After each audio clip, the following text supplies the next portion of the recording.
I've been using FL Studio for years, and some of the biggest workflow improvements I've made came from features that were sitting right in front of me the entire time. These 5 tips could have saved me hours searching for sounds, adjusting loops. These aren't advanced production techniques, they're simple workflow improvements that can help you spend less time clicking around and more time actually making music. Make sure you stay tuned to the very end of this video because this information that you get is something that you're going to be using each time you cook up a beat. So without further ado, let's get into it. All right, tip number 1 is saving your favorite sounds. So as producers, we have a ton of different drums and one-shots just all over the place. And one of the best ways to cook up quickly and most efficiently is by having everything stored in one place so you can get to some of your favorite sounds. So what we're gonna do here now is we're just gonna go and just open up one of our folders. So wherever you have some sounds that you enjoy, you can come here and go ahead and find some of your favorite sounds. Now that I have my favorite sounds here, all I'm gonna do is I'm gonna go here to the right and I'm gonna see this little star icon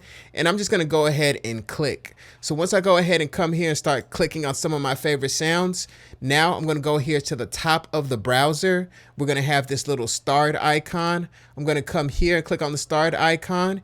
And then now we're gonna have an entire list here of all of our favorite sounds that we went ahead and starred. So if you have all your different drum kits, you have some favorite hi-hats, some favorite kicks, some favorite snares that you like to use, go ahead and star them. You're gonna come here to the starred section, and this is how you can go ahead and have some of those quick, easy to use favorite sounds that you can use for each time you pick up a beat. Now, on top of that, speaking of favorite sounds, you can also save some of your favorite folders. So if you have entire collections of sounds that you like to use, maybe you have an entire folder full of bass one-shots, 808s, kicks, vocal samples, you can save entire folders. Now let me show you how you're gonna do that. So all you're gonna do is come here, we're just gonna go ahead and find a folder. We're gonna go ahead and right click it. Then we're gonna click on open in new tab.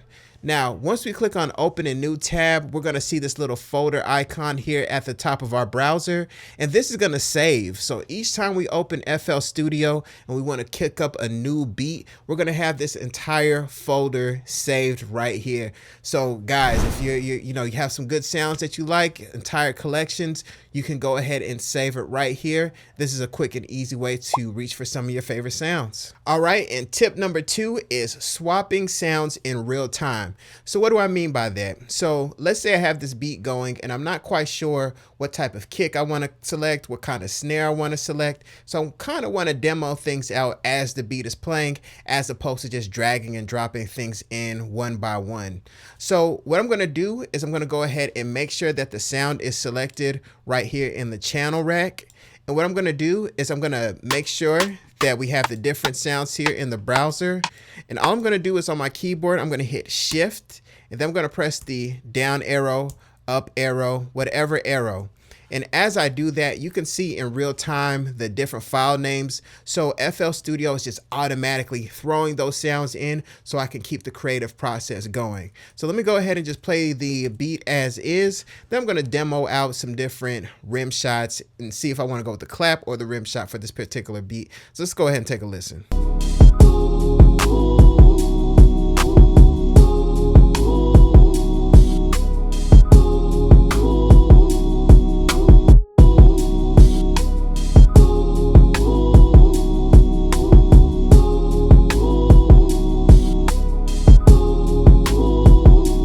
Alright, so for this particular track, I'm feeling the clap as is. I don't feel like anything really needs to be changed, but this is a great way, especially for all my producers out there. You're not quite sure how to match your kick to your 808 or your 808 to the kick. You know, a lot of times to fix that problem is actually a sound selection problem, and using this feature right here in the FL Studio is a great way to combat that. I wish I knew this in the very beginning. It would have saved me a ton of time and a lot of wasted time messing around with the EQ when I just needed to swap things out.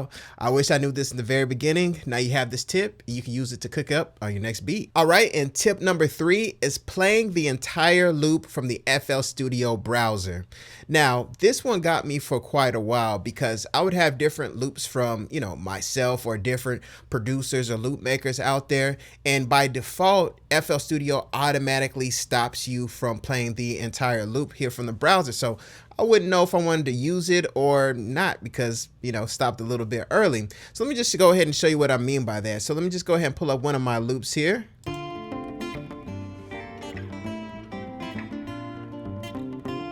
As you can see, it automatically stopped after a few seconds. And if you like that loop, you can actually get it at DesmondASounds.com. So make sure you get some of those free loops and cook up some fire beats with those.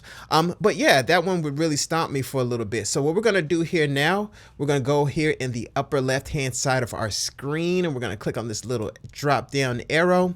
And all we're going to do is we're going to go here to Full Sample Preview. Now, after we've selected Full Sample Preview, that's really all we have to do. Now, if we want to play the entire loop, we just go ahead and click it.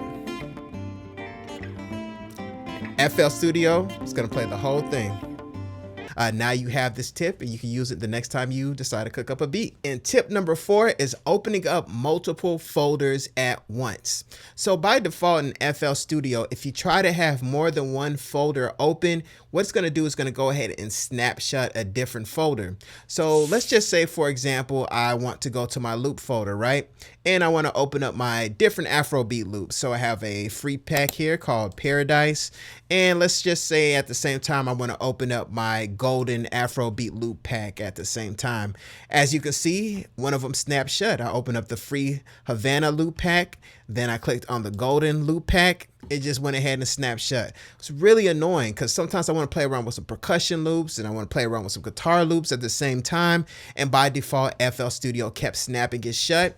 And I thought this was just a system default, something baked into the software that we couldn't do anything about. But guys, don't panic. There's actually a solution to this. So what we're going to do here now in the upper left-hand side of our screen, we see this little wave looking icon. We're just going to go ahead and right click on that.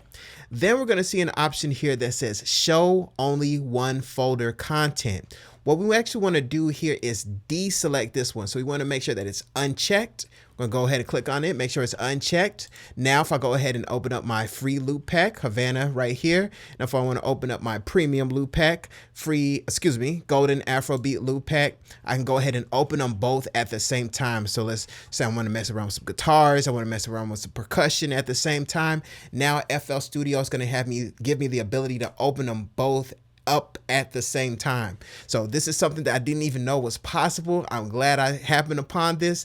This is a great tip to have you, work around, play around with things at the same time. I didn't know it was possible. Now you guys have this tip and you can use it to cook up with your next beat. All right, guys. And tip number 5 is time stretching your loops right here on the playlist. So by default, I always believed that I needed to have the exact BPM of the loop that I'm using. So for example, I have this percussion loop right here. I thought that I needed to take the time to find the exact BPM to actually get it to lock in so I can produce with the loop. So some loop makers don't have the BPM right there, and I thought I actually needed it. But right here with FL Studio, all we have to do is we're just going to go ahead and click on this little waveform right here on the left-hand side of the loop itself. Then we're going to go to Fit to Tempo. Now, if we have the exact tempo, we can of course click on the exact tempo right here. But if we don't know the exact tempo, FL Studio gives us different tempo ranges. So if you believe the loop is between 50 BPM and 100 BPM, you can click on that. If you believe it's 75 to 150, you can go ahead and click on that. So you're going to essentially find the range, and FL Studio is going to automatically detect it. So right here in this loop, we see that it says 115, which is of course 75 to 150. We're going to go ahead and click on that. And then we could see here now that it automatically snaps right there on the grid in FL Studio. So, while you're cooking up a beat, some loops automatically have the BPM baked in, so you could just automatically drop it in and it snaps right there in place, but sometimes it doesn't. So this is a cool feature that FL Studio gives us to help guide us along on snapping our loops right here to the grid. So this is a feature that I didn't even know was possible with FL Studio for quite a while.